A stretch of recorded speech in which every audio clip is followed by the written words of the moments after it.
Woke up late, missed the morning glaze, but the sunlight hits in so many ways. Grabbed my shades and hit the streets, no plan, chasing vibes like seashells in the sand. Radio hum. ഇന്ന് ഞാനൊരു പുതിയ routine start ചെയ്യുകയാണേ. കുറച്ചുകൂടി നേരത്തെ എഴുന്നേക്കാന്ന് വെച്ചു. ഇപ്പോൾ 4:30 ആണ് കേട്ടോ time. Honestly പറയുമ്പോൾ അത്ര ഈസി അല്ല, ബട്ട് എനിക്ക് എന്തായാലും എണീറ്റേ പറ്റൂ എന്നുള്ളത് ഞാൻ തീരുമാനിച്ചതായിരുന്നു. ആദ്യം അലാറം കേട്ടു, പതിവ് പോലെ തന്നെ ഒന്ന് സ്നൂസ് ചെയ്ത് വെക്കാന്നൊക്കെ വിചാരിച്ചു. പക്ഷെ ചെയ്യില്ല എന്ന് തീരുമാനിച്ച് തന്നെ എണീറ്റു. ഈ സമയത്ത് മൊത്തത്തിലൊരു സൈലന്റ് ആണ് കേട്ടോ. അങ്ങനെ ഇതാ കിച്ചണിലേക്ക് കടന്നിട്ടുണ്ട്. പിന്നെ നിങ്ങൾക്ക് വീഡിയോ ഇഷ്ടമാകുകയാണെങ്കിൽ ലൈക്ക് ചെയ്യാനും സബ്സ്ക്രൈബ് ചെയ്യാനും അഭിപ്രായങ്ങളൊന്നും കമന്റ് ചെയ്യാനും മറക്കല്ലേ. ഞാൻ ഇന്നലെ നൈറ്റ് തന്നെ റൈസ് ഉണ്ടാക്കാനുള്ള വെള്ളമൊക്കെ ഒന്ന് സ്റ്റവിൽ വെച്ചിട്ടുണ്ടായിരുന്നു. അതൊന്ന് ഓണാക്കിയതാണേ. ഇനി ഉറക്കം ഒന്ന് പൂർണ്ണമായിട്ടും മാറി ഒന്ന് ഫ്രഷ് ആവാനായിട്ട് ഒരു ടീ കുടിക്കണം. അതുകൂടി ഒന്ന് റെഡിയാക്കി. എന്നിട്ട് കാമായിരുന്ന് ടീ കുടിച്ചപ്പോൾ തന്നെ ഫുൾ ഓൺ. ഞാൻ ഇന്ന് വാക്കിങ്ങിന് പോകാൻ തുടങ്ങുകയാണ്. അതിന്റെ മുന്നോടിയായിട്ടാണ് കേട്ടോ ഇതൊക്കെ. 5:30 ആകുമ്പോൾ വീട്ടിൽ നിന്ന് ഇറങ്ങാന്ന് വെച്ചിട്ടാണ്. അതിനു മുന്നേ കുറച്ച് ജോലിയൊന്ന് തീർത്ത് വെക്കാന്ന് വെച്ചാണ്. ഒരു 1 hour നടക്കാനുള്ള പ്ലാൻ ആണ്. 5:30 to 6:30. 6:30 ആകുമ്പോൾ മോൾ എണീക്കാനായിട്ടുള്ള ടൈം ആവും. അപ്പോഴേക്കും എനിക്ക് തിരിച്ച് വീട്ടിലെത്തണം. അപ്പോൾ വാക്കിങ്ങിന് പോകുന്നതിന് മുന്നായി ലഞ്ചിന്റെ കുറച്ച് കാര്യങ്ങളൊന്ന് ഒതുക്കിയേക്കാന്ന് വെച്ചു. അപ്പോൾ ലഞ്ച് ഉണ്ടാക്കാനുള്ള റൈസിനുള്ള വെള്ളം ഒന്ന് തിളപ്പിച്ചിട്ട് അതിലേക്ക് റൈസ് എല്ലാം ഇട്ട് റൈസ് ഇട്ടിട്ട് ഒന്ന് ജസ്റ്റ് ഒന്ന് തിളച്ച ശേഷം റൈസ് കുക്കറിലേക്ക് ഒന്ന് മാറ്റി വെക്കുകയാണ്. അതാവുമ്പോൾ ഞാൻ തിരിച്ചു വരുമ്പോഴേക്കും തന്നെ ഒന്ന് റെഡി ആയിട്ടൊക്കെ ഇരിക്കും. പിന്നെ പാലക് തോരനാണ് ഒന്ന് ഉണ്ടാക്കി വെച്ചേക്കുന്നത്. ശേഷം വാക്കിങ്ങിന് പോകാനായിട്ട് ഒന്ന് റെഡിയായി. സത്യത്തില് ഞാനിത് കണ്ടിന്യൂ ചെയ്യുന്നു ഉറപ്പൊന്നും ഇല്ലാതെയാണ് കേട്ടോ ഇറങ്ങിയത്. പക്ഷേ ഈ ഒരു കാം സ്റ്റാർട്ട് കിട്ടിയപ്പോൾ I feel more focused and peaceful. ഇത് എക്സ്പെരിമെന്റ് ആയിരുന്നു, പക്ഷേങ്കില് now I feel like I want to continue. ഞാൻ ഈ ഒരു ടൈമില് ഇവിടെ പുറത്തേക്കൊന്നും വന്നിട്ടില്ല. ഈ സിറ്റിയിലെ ട്രാഫിക്കും പൊടിയും ചൂടും ഇതൊക്കെ മാത്രമേ ഞാൻ കണ്ടിട്ടുള്ളായിരുന്നു കേട്ടോ. അതുകൊണ്ട് തന്നെ ഈ സിറ്റിയോട് ഒരു അട്രാക്ഷനോ ഒരു അറ്റാച്ച്മെന്റോ ഒന്നും എനിക്ക് തോന്നിയിട്ടുണ്ടായിരുന്നില്ല. പക്ഷേ ഇന്നത്തെ ഈ ഒരു ടൈം കൊണ്ട് മാത്രം ഈ ചെന്നൈ സിറ്റി എന്റെ ഫേവറേറ്റ് ലിസ്റ്റിൽ ഇടം പിടിച്ചു കേട്ടോ. ഹോണസ്റ്റ്ലി ഞാൻ ഇത്രയും കാംനെസ് പ്രതീക്ഷിച്ചില്ല.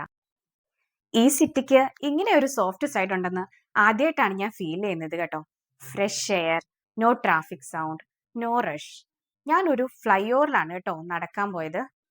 വാക്കിങ്ങിന് വരുന്ന വേറെ ഒരുപാട് ആളുകൾ ഇവിടെ ഉണ്ട് കേട്ടോ. സത്യം പറഞ്ഞ ഈ ബിൽഡിങ്ങുകൾക്ക് പോലും ഇത്രയും ഭംഗിയുണ്ടോ എന്ന് തോന്നിപ്പോയി. അത്രയ്ക്കും ഭംഗിയായിരുന്നു ഇവിടുത്തെ ആ ഒരു മോർണിംഗ് കാഴ്ച എന്ന് പറയുന്നത്. മോർണിംഗ് മിറാക്കിൾ എന്ന് പറയുമ്പോൾ അതൊരു ബുക്കല്ല എന്ന് ഞാൻ ഇപ്പോൾ ഫീൽ ചെയ്യുന്നുണ്ട് കേട്ടോ. ഏർലി മോർണിംഗ് അറ്റ്മോസ്ഫിയർ തന്നെ ഡിഫറെന്റ് ആണ്. ഈ മോർണിംഗ് മിറാക്കിൾ ഫീൽ ചെയ്യാനായിട്ട് ഒരു ബിഗ് ചേഞ്ച് ഒന്നും വേണ്ട കേട്ടോ. ചെറിയ കാര്യമുള്ളൂ, ഏർലി എഴുന്നേൽക്കുക. ഇത് തന്നെ ധാരാളമാണ് ആ മാജിക് ഫീൽ ചെയ്യാനായിട്ട്. ഇത് നമ്മളെ കൊണ്ട് നിസ്സാരമായി ചെയ്യാൻ കഴിയുന്ന ഒരു കാര്യമാണ് കേട്ടോ. നമ്മുടെ കംഫർട്ട് സോണിൽ നിന്ന് ഒന്ന് പുറത്തു വന്നാൽ മാത്രം മതി. നമുക്ക് പറ്റും. ഈവൻ ആദ്യം ഒരു 10 minutes ഏർലി ആയാലും മതി. ശരിക്കും വൺസ് ഒന്ന് ട്രൈ ചെയ്ത് നോക്കണം. നമുക്ക് ഇതിന്റെ ആ ഒരു മാജിക് ഫീൽ ചെയ്താൽ നമ്മൾ താനേ ഇത് കണ്ടിന്യൂ ചെയ്യും, അത് ഉറപ്പാണ്. ഇത് കാണുമ്പോൾ കുറച്ചു പേരെങ്കിലും ചിന്തിക്കും, അവർ അവിടെ ആയതുകൊണ്ട് അവരുടെ സിറ്റുവേഷൻ അങ്ങനെ ആയതുകൊണ്ട് ഇതൊക്കെ ഒക്കൂ, നമ്മൾ ഇവിടെ എന്ത് ചെയ്യാനാ. ഞാനും ഇവിടെ ഇരുന്ന് അങ്ങനെയൊക്കെ ചിന്തിച്ചിരുന്നതാണ്. അതുകൊണ്ടാകട്ടോ ഞാനിത് പറഞ്ഞത് തന്നെ. പക്ഷേ പിന്നീട് ഞാൻ റിയലൈസ് ചെയ്തു, നമ്മൾ എവിടെയാണ് എങ്ങനെയാണ് എന്നതല്ല കാര്യം, നമ്മൾ എന്താണ് ക്രിയേറ്റ് ചെയ്യുന്നത് എന്നതാണ് ഇമ്പോർട്ടന്റ്. ഈവൻ ഒരു ചെറിയ സ്പേസ് ആണ്, ഒരു ചെറിയ ബാൽക്കണിയോ ഒരു വിൻഡോ സൈഡോ ആയാലും ഒരു കാം ടൈം ഉണ്ടാക്കാൻ കഴിയും. മോർണിംഗ് മിറാക്കിൾ എന്നൊക്കെ പറയുന്നത് നമ്മുടെ മൈൻഡ് സെറ്റിലാണ്. അതുകൊണ്ട് നമ്മൾ സ്വയം ഉണ്ടാക്കുന്ന ഇതുപോലെയുള്ള എക്സ്ക്യൂസസ് ഒന്നും വേണ്ട. സ്റ്റാർട്ട് ചെയ്യുമ്പോൾ ഡിഫിക്കൽട്ട് ആയിരിക്കും, ബട്ട് സ്ലോലി അത് മാറി അങ്ങ് വരും. പക്ഷേ ഒരു ചെറിയ സ്റ്റെപ്പ് കൊണ്ട് തുടങ്ങുമ്പോൾ എല്ലാം അതിനനുസരിച്ച് അഡ്ജസ്റ്റ് ആയി വരും. സോ നമ്മൾ എവിടെയാ എന്നതിൽ ഫോക്കസ് ചെയ്യരുത്, എവിടുന്ന് തുടങ്ങുന്നു എന്നതാണ് മാജിക്. നമ്മുടെ ടൈമും നമ്മുടെ ഹെൽത്തും ആണ് നമ്മുടെ ബിഗ്ഗസ്റ്റ് ട്രഷർ എന്ന് പറയുന്നത്. നമ്മുടെ ഹെൽത്തും ടൈമും നമ്മൾ കെയർ ചെയ്യുന്നില്ലെങ്കിൽ വേറെ ആരാണ് കെയർ ചെയ്യുക? സിമ്പിൾ ആയാലും ഓക്കെ, ഒരു സ്മോൾ വാക്ക്, ഒരു ഫ്രഷ് ടീ, ഒരു ഡീപ് ബ്രെത്ത്, ഇതുപോലെ ചെറിയ ചെറിയ മൊമെന്റ്സ് ആണ് നമ്മുടെ ഹെൽത്ത് ബിൽഡ് ചെയ്യുന്നത്. പിന്നെ ടൈം, എല്ലാവർക്കും 24 മണിക്കൂറല്ലേ ഉള്ളത്. പക്ഷേ എല്ലാം ഡിപ്പെൻഡ് ചെയ്യുന്നത് നമ്മൾ അതിൽ എന്താണ് ക്രിയേറ്റ് ചെയ്യുന്നത് എന്നത്. നമ്മുടെ ടൈമും നമ്മുടെ ഹെൽത്തും ഒന്നും നമുക്ക് വേണ്ടി കാത്തിരിക്കില്ല. അത് നമ്മുടെ കയ്യിലാണ്. നമ്മൾ തന്നെ കെയർ ചെയ്യണം. ഒരു പുതിയ തുടക്കം ഉണ്ടാക്കണം. ഇന്നു മുതൽ ഇപ്പൊ തന്നെ അതിനുവേണ്ടി ഒന്ന് ശ്രമിച്ചു നോക്കൂ. തിരക്കൊന്നും കൂട്ടാത്ത ഒരു കാം മോർണിംഗ്, ഒരു ഹെൽത്തി ചോയ്സ്, ഒരു ചെറിയ വോക്ക്, ഇതൊക്കെ മതിയാവും. സോ നിങ്ങൾക്ക് വേണ്ടി കുറച്ച് ടൈം കൊടുക്കൂ. നിങ്ങളുടെ ഹെൽത്ത് ശ്രദ്ധിക്കൂ. എന്തെന്നാൽ അവസാനം നമ്മുടെ റിയൽ വെൽത്ത് എന്ന് പറയുന്നത് ഇത് മാത്രമാണ്. ഒരു 30+ ഒക്കെ ഏജ് ആകുമ്പോഴാണല്ലേ നമുക്ക് പ്രയോറിറ്റീസ് മാറിപ്പോകുന്നത്. ഫാമിലി, വർക്ക്, കിഡ്സ്, ഇതെല്ലാമാണ് ആദ്യം വരിക. നമ്മൾ നമുക്ക് കൊടുക്കുന്ന ടൈം കുറഞ്ഞു തുടങ്ങും. ഇതുപോലെ ചെറിയ കാര്യങ്ങൾ തുടങ്ങുന്നതിലൂടെ തന്നെ നമുക്ക് അതൊക്കെ മാറ്റിയെടുക്കാൻ പറ്റും. നമുക്ക് ജിമ്മ് വേണ്ട, ഹെവി റൊട്ടീൻ വേണ്ട, ജസ്റ്റ് ഇത്രയും ഒക്കെ മാത്രം മതി ഒരു സ്റ്റാർട്ടിങ്. 30+ എന്ന് പറയുമ്പോൾ ഇത് ലേറ്റ് അല്ല, ഇത് കറക്റ്റ് ടൈമാണ് ഒരു ന്യൂ സ്റ്റാർട്ടിങ്ങിന്. പിന്നെ നമുക്ക് നമ്മൾ പ്രയോറിറ്റി കൊടുക്കുന്നത് സെൽഫിഷ് ആണെന്നൊന്നും ചിന്തിക്കരുത്. നമ്മളെ നമ്മൾ കെയർ ചെയ്യുന്നത് നമുക്ക് ചുറ്റുമുള്ളവർക്ക് കൂടി വേണ്ടിയാണ്.